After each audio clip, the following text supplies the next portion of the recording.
Hello, hello, hello. Welcome. We're going to wait a couple of more minutes and then we are going to get started.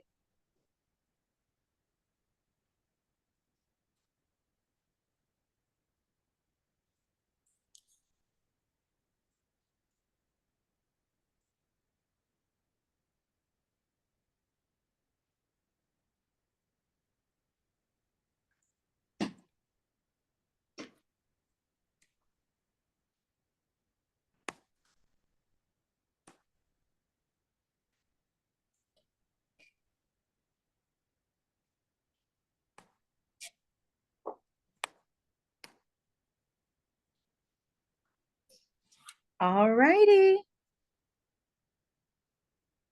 Hello. Well, good afternoon, everyone, and welcome to Represent Women's End of Year Briefing. My name is Ashley Thurston, and I am the Communications Director here at Represent Women. And I just cannot thank you enough for joining us today. In today's briefing, we'll delve into Represent Women's key activities from the past quarter and provide a glimpse into our plans for 2025 here for our team members, a diverse group of women who are really optimistic and excited about building women's political power. So we're so excited that you have joined us to hear more about what we have in store. We're also honored. Before we begin, a few quick notes. Please keep an eye out on the chat for important links, including ways to stay connected with us. We're excited to share our 2024 Represent Women Impact Report. You'll find the link in the chat along with links to other initiatives. We are also honored that our closest partners and allies have continuously shown us support over the past year. And so thank you for ensuring we are continuing to work together to build women political power. I will now turn it over to our Executive Director, Cynthia Ritchie-Terrell. Thank you, Ashley, and a heartfelt thanks to everyone at Represent Women who helped organize today's conversation. I also want to extend my gratitude to all of you who've joined us. Your participation is vital as we continue this important work. We're just 1 month out from the election, and many of us are still processing the results, particularly the loss of Kamala Harris. She was, without a doubt, the most qualified candidate in the presidential race.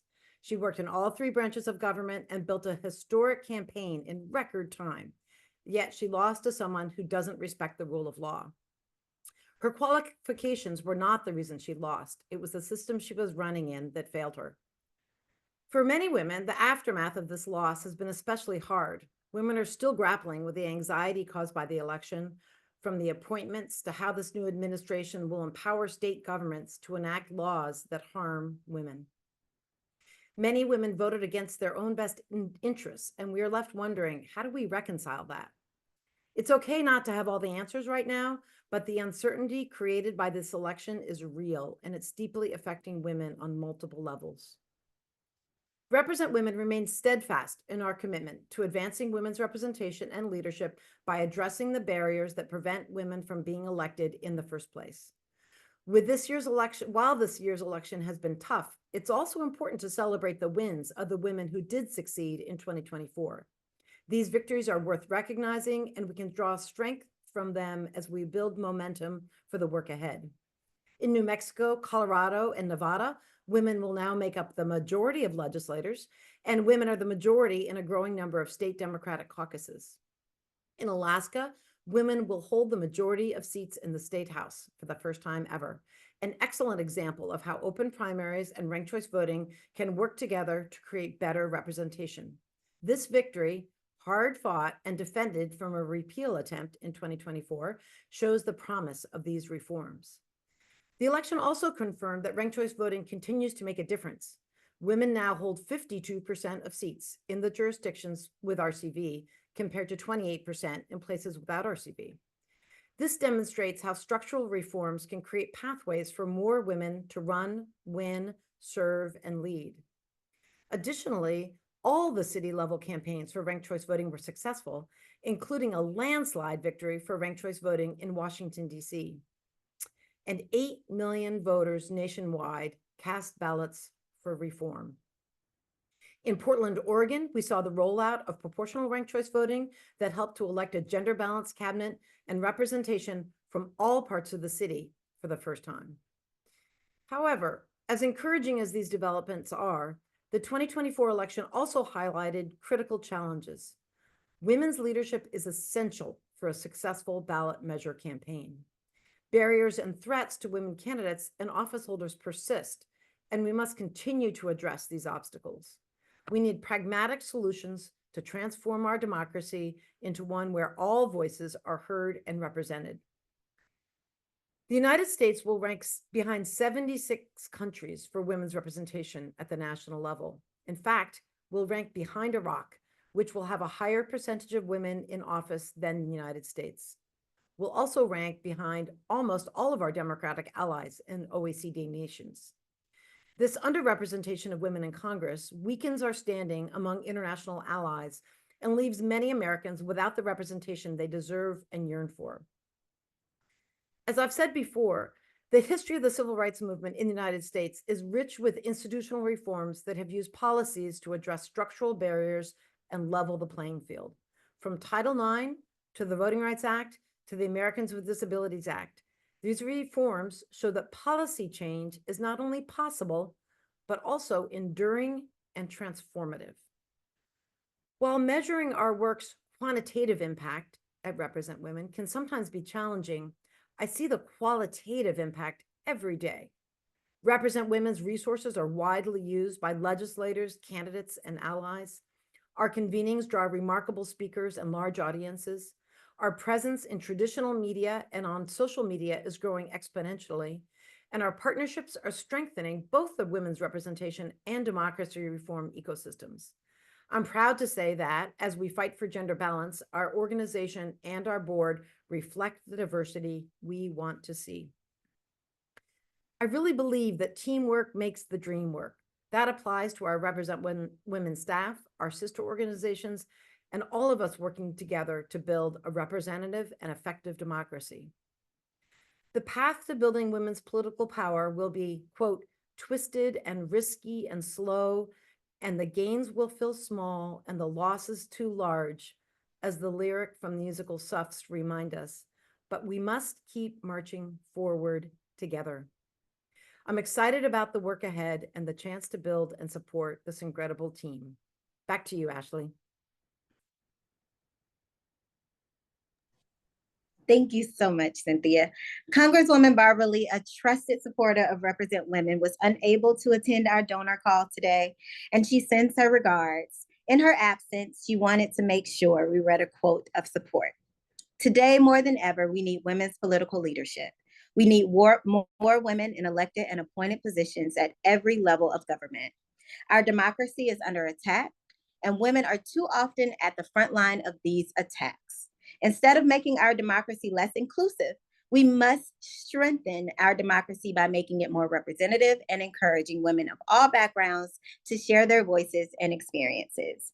It has been an honor to work with Represent Women this year, and I know that they will continue to bring women to the forefront for years to come, working to ensure that women elected leaders have a seat at the table and inspiring women to run, win, serve, lead, and succeed. So a huge thank you to Congresswoman Barbara Lee and her team just for their support throughout the year. Next, we'll highlight some of Represent Women's exciting initiatives. Fatma Tawfiq, our International Research Manager, and Marvelous Mays, our Research Associate, will share what we can expect from our research department in 2025.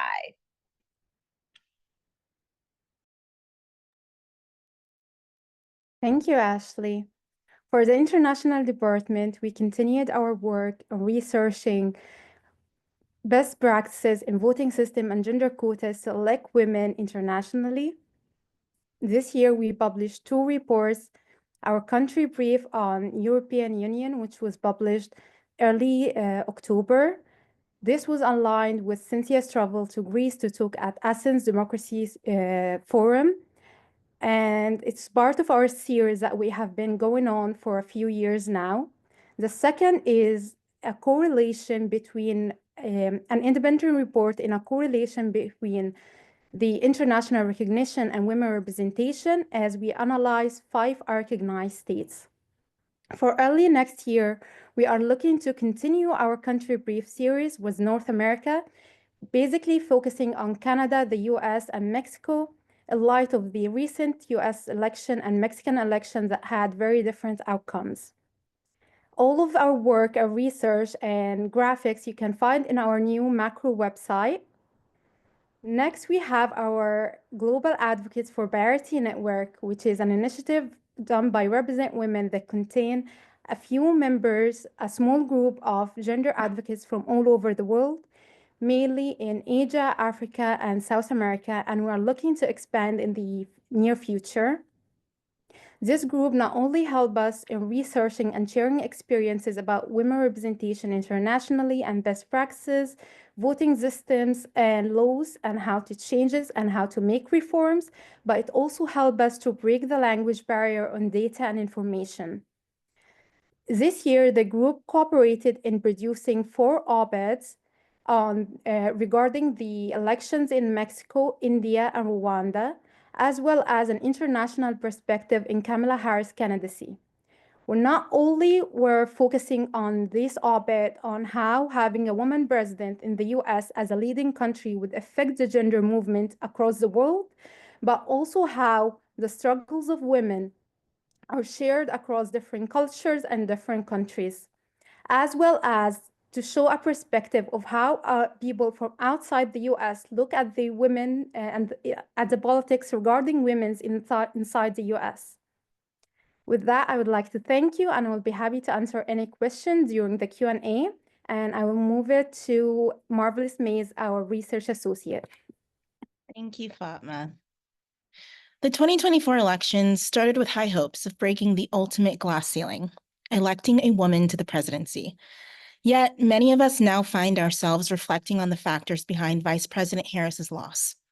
Vice President Harris's defeat underscores recurring patterns of gender and equity issues that have long hindered women's full participation in political leadership, issues that were also central to Hillary Clinton's loss in 2016. Harris's setback highlights the unfulfilled dream of Shirley Chisholm, whose 1972 presidential bid aimed to secure a seat for women, particularly Black women, at the table of power.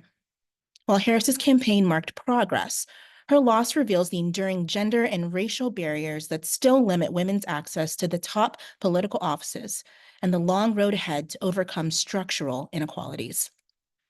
The issue of money in politics has also been brought to the forefront as serious doubts about its efficacy are mainstreamed.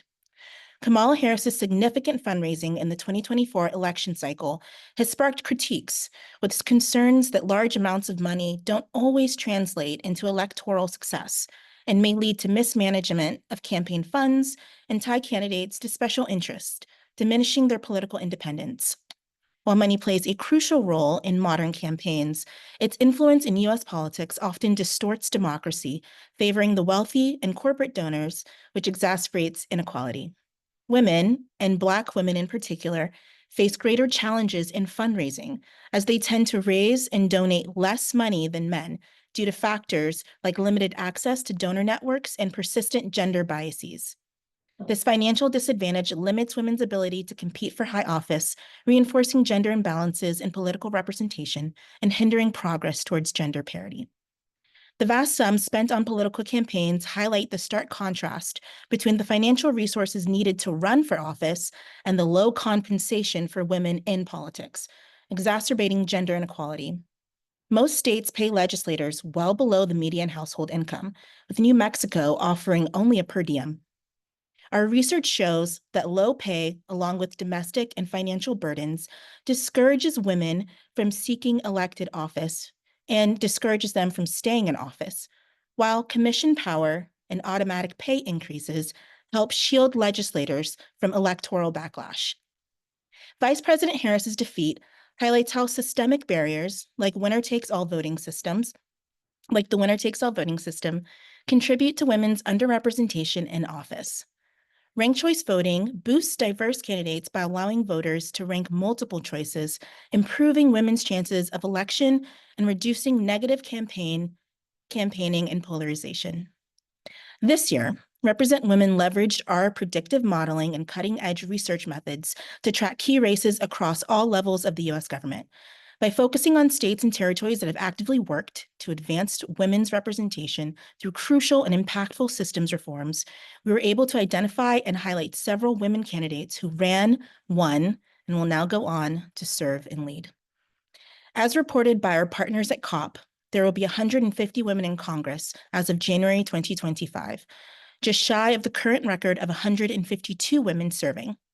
This stagnation, which is the most significant setback in women's representation since 2016, is deeply concerning. It not only extends how long it will take to achieve gender parity, but also undermines the narrative of progress that fuels our research supporting necessary reforms to our voting system. Angela Alsobrooks will become the first Black woman to serve in the U.S. Senate from Maryland. Lisa Blunt Rochester will be the first woman to represent Delaware in the Senate and the first Black woman to represent the state in this chamber. With their victories, the U.S. Senate will, for the first time, have 2 Black women senators serving simultaneously, an important milestone for both diversity and representation. There is also notable diversity in the U.S. House. Yasmin Ansari will be the first Middle Eastern North African woman to represent Arizona in the U.S. Congress.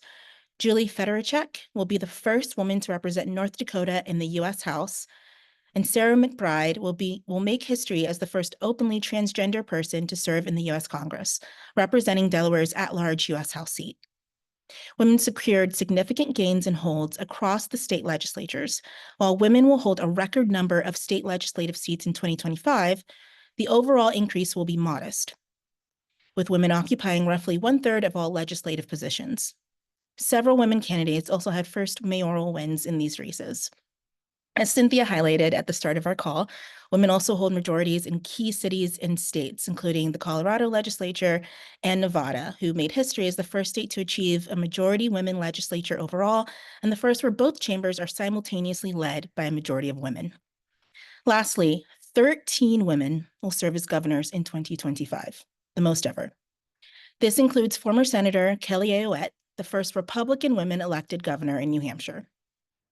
In 2024, Represent Women remain committed to our strategic knowledge sharing through our public deliverables and projects focused on domestic politics. Our first releases are brief, Breaking Barriers for Black Women Candidates, followed by Salaries of State, Modernizing State Legislatures Through Compensation Commissions, our 2024 Gender Parity Index, and a series of impact op-eds addressing key issues affecting women's political participation. In Q1 of 2025, we will dive deeper into the complexities of primaries with our Primaries Project. This research will explore partisan and nonpartisan primary systems to provide deeper insights into how these elections impact women's political participation and elections outcomes. Additionally, we will launch a snapshot report on cyber abuse, harassment, intimidation, and violence faced by Black women in politics. This report will be part of a larger project on technology-facilitated gender-based violence, shedding light on the unique challenges women face in today's digital political landscape and how increasing women's political representation can remediate these issues. While there have been some setbacks, this year marks important strides forward for women in politics. As we continue to track progress, advocate for reforms, and amplify the voices of women candidates, we're laying the groundwork for even greater representation and leadership in the years to come. As we all know, having more women in politics can drive structural changes that promote gender equity all across the nation. Their presence can also shift policy priorities to better address the needs of women in areas like healthcare, education, and economic security, ensuring the policies are more inclusive and responsive to the lived experiences of women. The outcome of this election has only strengthened our commitment to the work we're doing to transform our systems and drive meaningful change. I sincerely hope you have found this analysis to be informative, and I'm happy to answer any questions you may have. Back to you, Ashley. Thank you so much, Marv. 2025 is really shaping up to be a really groundbreaking year for research. Next, Alyssa Bombardier-Shaw will share details about our 2025 Democracy Solutions Summit, a conference dedicated to amplifying women's expertise in the democracy reform space. Thank you so much, Ashley. Hope you all are doing well. Thank you so much again for being here today. My name is Alyssa, and for folks who may not have heard of the Democracy Solutions Summit, this is our annual virtual 3-day webinar and the only democracy summit to feature all women speakers and panelists. This summit is so special because it's centered all around the viable and scalable solutions that will build a stronger democracy.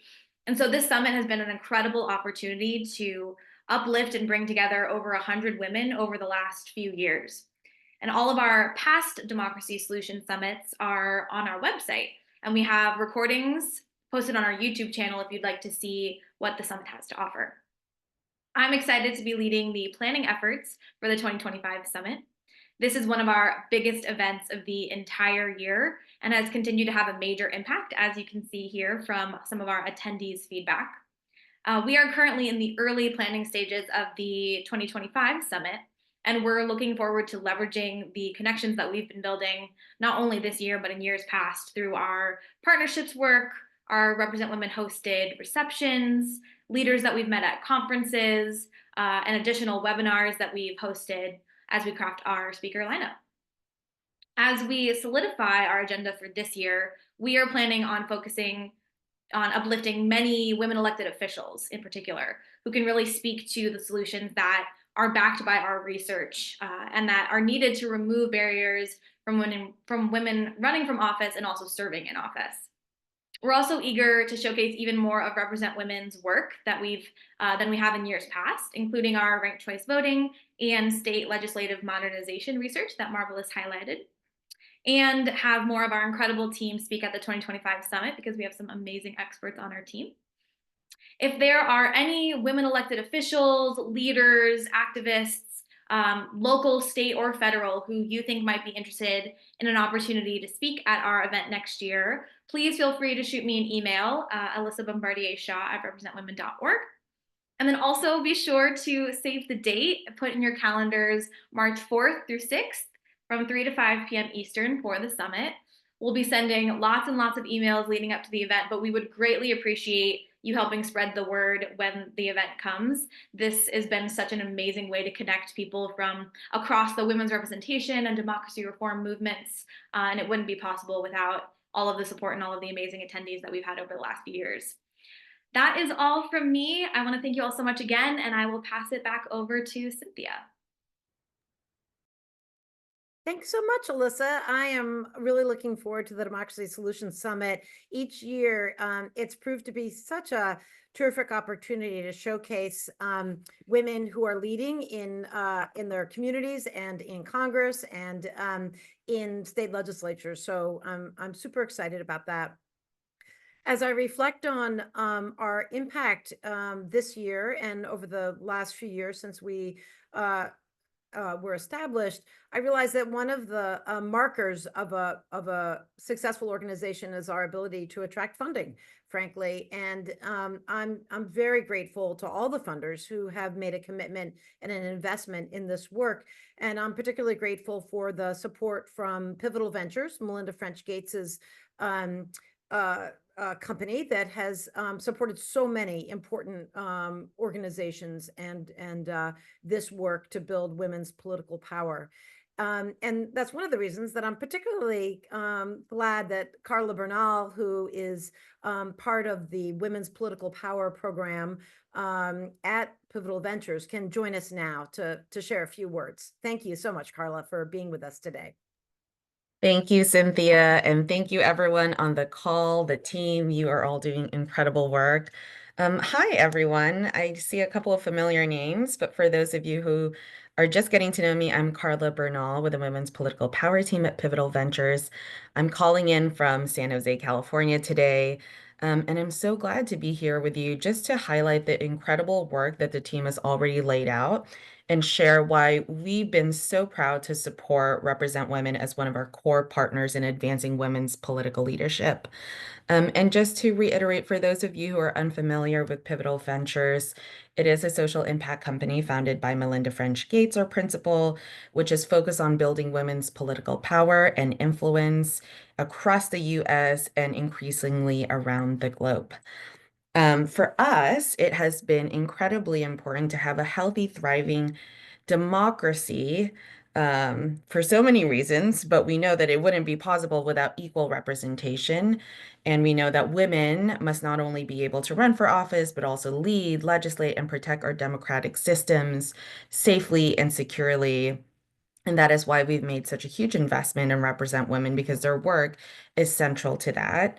As we look ahead to the next few years, there are going to be headwinds for our democracy and women's leadership. It's going to be a very challenging political landscape, and this is why I think investing in Represent Women and their work is so essential.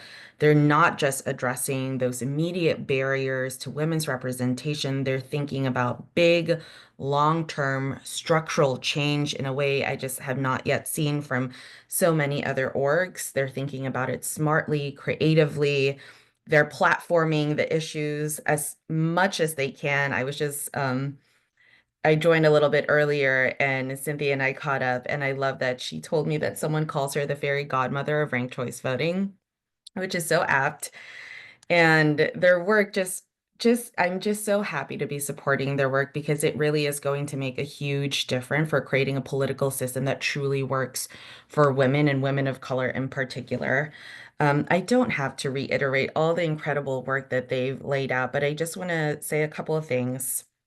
One is that the two things that they have been advocating for reforms like ranked choice voting has been a game changer for reducing systemic barriers, and create more opportunities for women in political leadership. So I'm just such a huge fan of the work they're doing there. And they've talked about this, but I just want to reiterate this. There's state legislative modernization work that they're doing, but in particular to elevate the need for fair pay for state legislators have been huge and important. And I'm so glad that this is going to be at the forefront of the work they're doing this year, next year. I hope they also bring it for the 2025 Democracy Solutions Summit. This is one of my favorite events because it is truly women-led, run for. I'm always impressed each year by the incredible thought leadership and diversity of leaders that Represent Women can bring together in one room.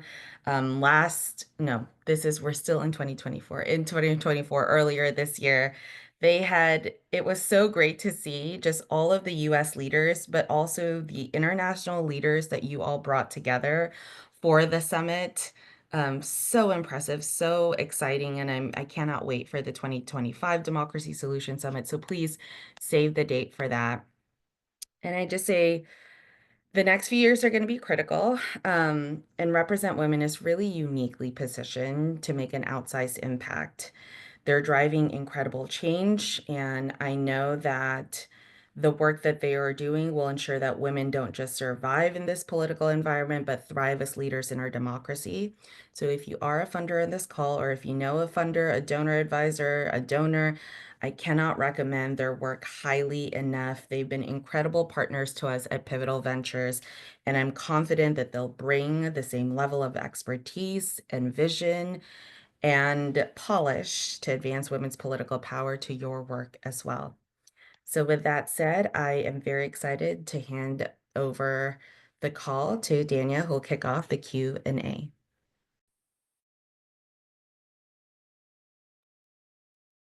Hello. Wow. Thank you so much, Carla. That was wonderful. Hello, good afternoon. My name is Dania Korkor, and I am a Represent Women board member.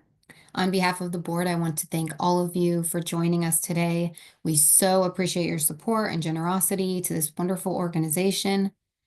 To tell you a little bit about the board, we're made up of a diverse group of women who collectively have experience as entrepreneurs, lawyers, advocates, organizers, and a great deal of knowledge in finance, fundraising, campaigning, election law, running nonprofit and for-profit organizations, and more. While we all have different backgrounds, we do have at least one thing in common, and that's our passion to help represent women succeed. We believe in the work that Represent Women does. We believe in Cynthia, whose passion is contagious, as I'm sure all of you know.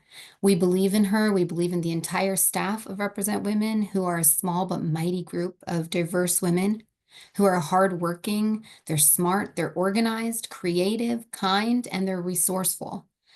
My request to all of you today is to, you listen to everything, and now I'm asking you to just support or continue to support this wonderful organization. As you've seen, the work they're doing is so thoughtful and vital. And I just want to thank all of you so much for joining us today.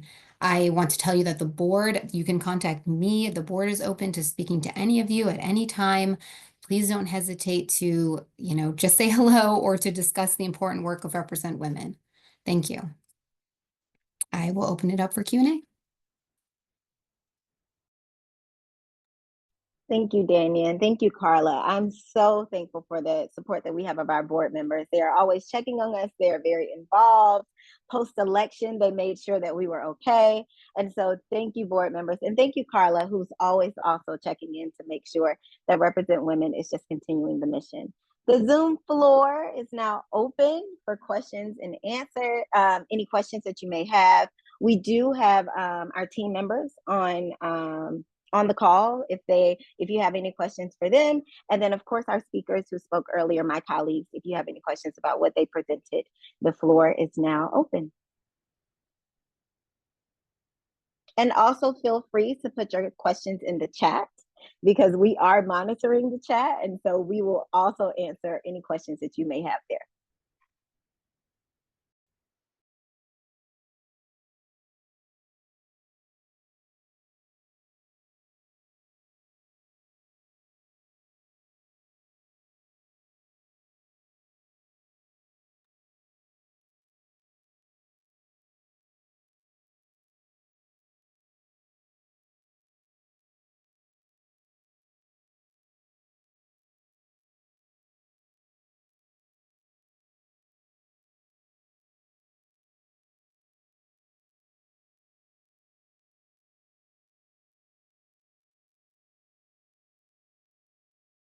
Ashley, how about if I start us off with talking about the question from Melinda on state work for the State Modernization Project?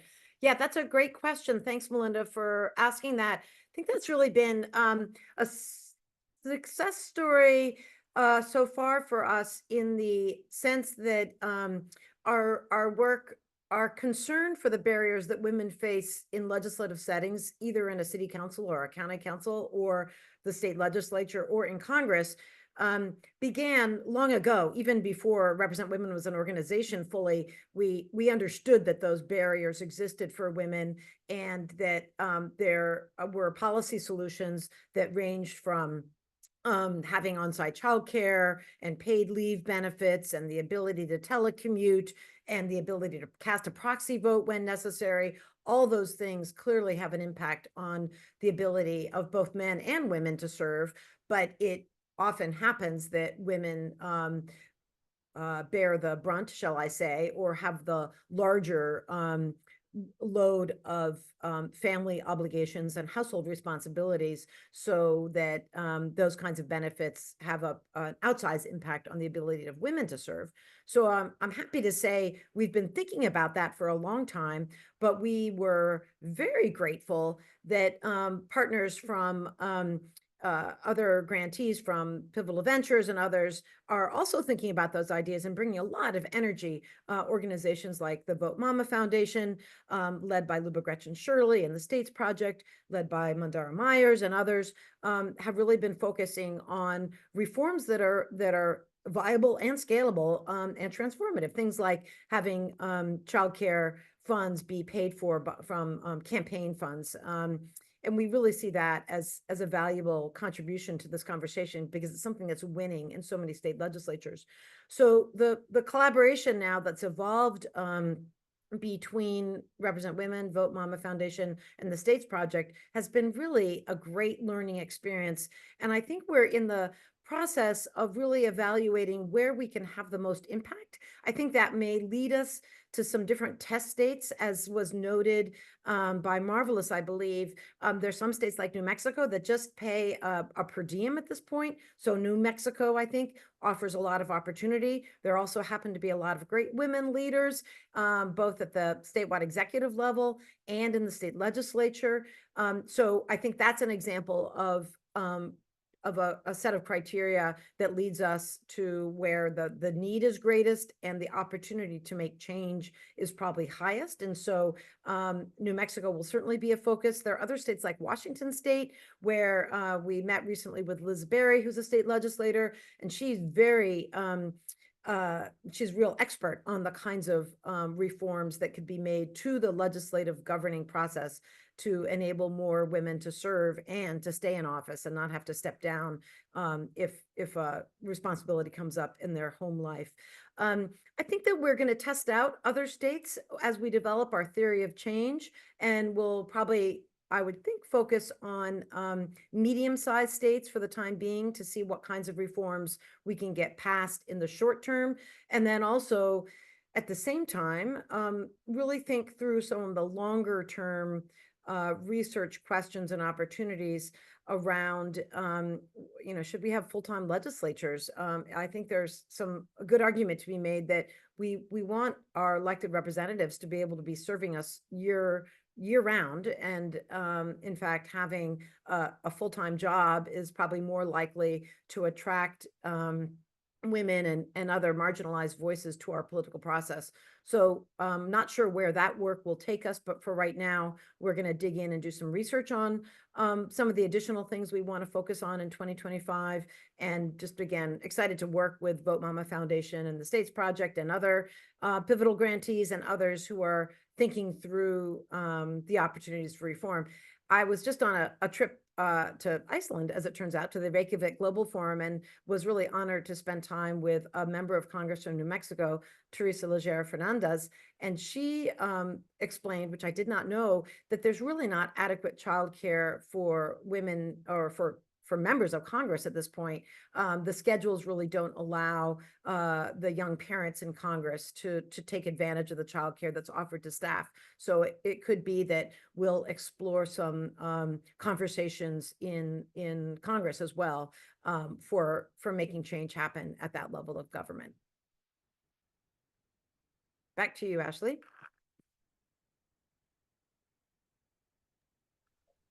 Thank you so much. Marv, we have a question for you.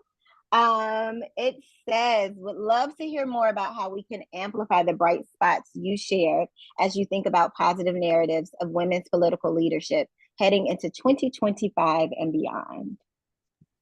Sure thing. Thank you so much for liking that little portion. I think first and foremost, our partners can continue to support research and data collection that documents how women leaders enact policies that have positive social outcomes for women. Like I stated, whether that's on health or economic policies, and nowadays even peace building, et cetera. Also investing in early stage training programs and mentorship and peer networks that help build that pipeline for women electeds to start from candidates to then, running, winning, serving, and leading. And then also introducing intersectionality as a central tenet. This is something I've worked hard to do at this organization with all of our focus on Black women in politics. And then to answer someone else's question, that then creates an avenue where we can focus on Latinas and Asians and not kind of have all women be lumped in as a monolith of sorts, and really get down to the bare bones of what these issues are that are impacting women at large. And I think something else that's really important that we don't talk about a lot is leveraging technology to build momentum. That means really utilizing social media, utilizing the way that we share information. It's so important for partners to connect on that base, and of course, just supporting policy and policy changes, building public will for women's leadership.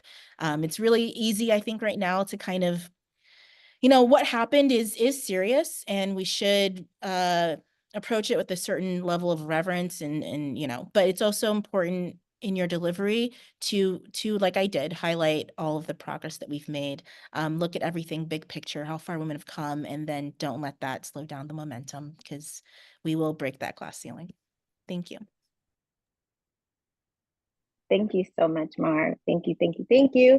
I am sending the next question to Alyssa because I am so excited for the work that is going to take place for the Women's Power Collaborative in 2025. And so we have some questions about the priority reforms that we're working on for next year. And so I'm sending that over to Alyssa. Thanks, Ashley, and thank you so much for this question. Yeah, it's been super exciting. Our amazing National Partnerships Manager, Victoria Pelletier, has really been continuing to lead the effort with the Women's Power Collaborative. We are super excited. We're going to be having, we're just finalizing our rebrand, so it's not quite a policy thing yet, but it's a very exciting next step for the Women's Power Collaborative. With having so much success, we wanted to make sure that the platform continues to be super accessible and just very in alignment with what we're doing. As for what we're working on in 2025, we're already booked out, I believe it's through June, for all of our monthly lunch and learns.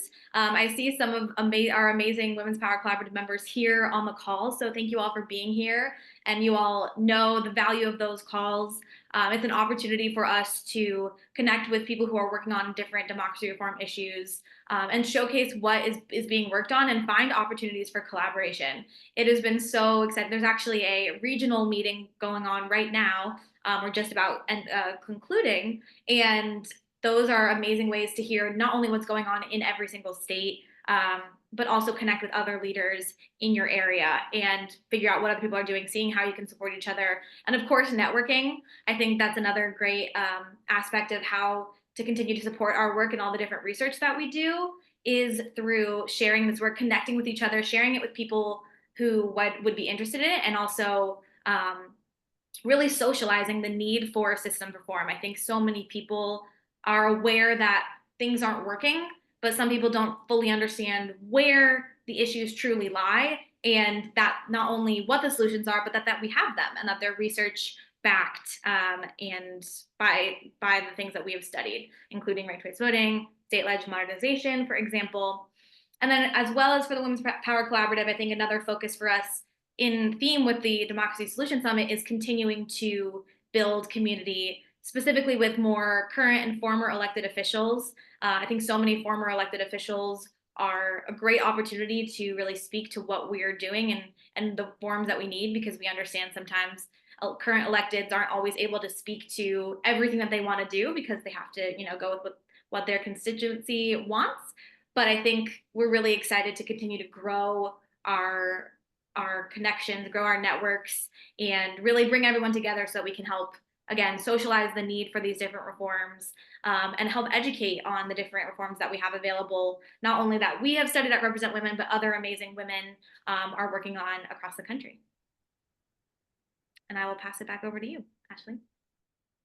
Thank you so much for your answer, Alyssa. I have one more question, and I really want to send this over to Cynthia as we end questions and answers. And of course, you can continue to put your answers in the chat. Your questions in the chat, and we will get to them. But I would love for Cynthia to answer this question, and it is, what do you think would make your work more impactful? And as the fairy godmother of reform, I think that it would be, great for you to just answer this question and talk about what we could do for next year. Yes, that's a great question. I appreciate it. I think that we really our theory of change is centered on the need to do two things. One is to bring more systems change thinking into the women's representation reform space and ecosystem, and to bring more women into the democracy reform system. And as Alyssa so well described, the Women's Power Collaborative, that's really a platform to bring those two communities together, to build on the synergy that both communities have and exhibit. There's a lot of I think, really impressive passion and expertise and know-how in the women's community writ large.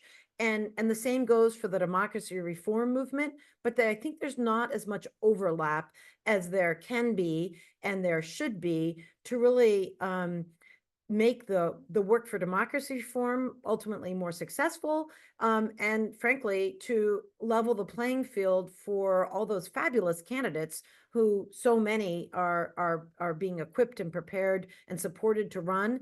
But we need the systems change to ensure that they can win and that they're able to stay in office with those legislative updates that ensure that they have good pay and the benefits that we always we extend to workers in other sectors. So I think in essence, it's elevating and perhaps targeting the nature of our work to identify the change makers and the stakeholders who are able to partner with us to carry both those messages forward. I'm at actually a conference right now in San Diego of democracy reform advocates. And we are really having some deep and candid conversations about why some of the reforms that were proposed on the ballot this November were successful and why others were not successful.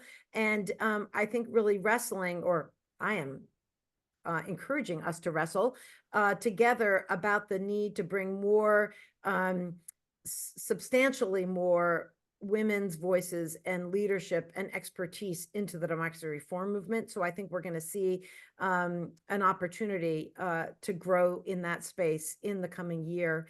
I think another, just to be a little bit more, bring it closer to home, I'm really proud of the work that we've done to build our internal capacity. We've invested with thanks to support from a couple foundations to really provide staff development and coaching to our team and make sure that we are paying our team well, supporting our team, and building the kinds of positions that people will stay with us for a long time. And I think that we always have more work to do on that, but I think having a strong team with a clear mission that's strategic and pragmatic and innovative and visionary, because we have to have the vision in there, I think is what's needed really at the core to have an impact in 2025 and beyond. I think we're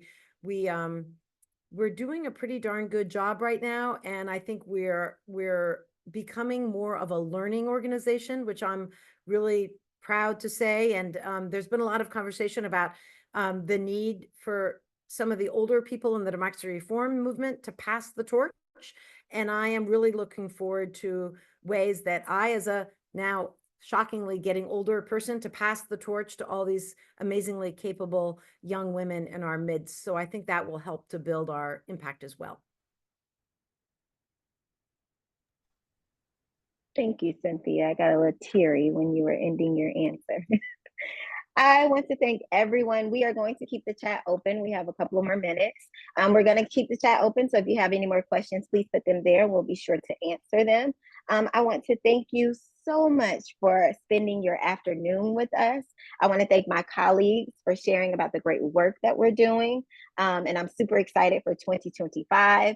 And I want to thank Carla and Dania and our supporters for showing that they support our great work. And so again, thank you. If you have any more questions, we're here to answer them. And stay in touch with us. We are on all platforms. We did leave X earlier, right after the election, because we chose to be a part of platforms that are inclusive and that respect diversity. And so these are the platforms that you can find Represent Women on. Please stay in touch with us, and we can't wait to see you next year. Thank you again.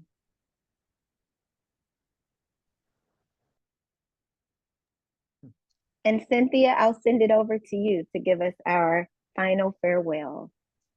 Oh, thank you, Ashley. Thank you so much for being an incredible moderator, as always. And just, I so appreciate the expertise and passion that the entire team brings to this work, and our fabulous board members, Michelle and Mernaz and Dania, who I believe are on the call. I'm so appreciative and grateful. And I'm really, I'm mindful of, well, let me start this way. The road to a fully equitable and just and effective democracy is a long one. We I think, get caught up in the short-term election cycles, the losses and the gains that feel very immediate. But I'm reminded of really the hundreds of years that it's taken to get us to where we are now. There have been some big strides forward at various points in our history. And I think if we do our work collectively, we can begin to see more of that synergy again between the women's representation and the democracy reform and other movements. But I think that we can't get trapped in that sense that one loss here or one loss there somehow negates the rightness of our cause. And a friend I've gotten to know in the last year is Mark Solomon, who helped to lead the marriage equality movement.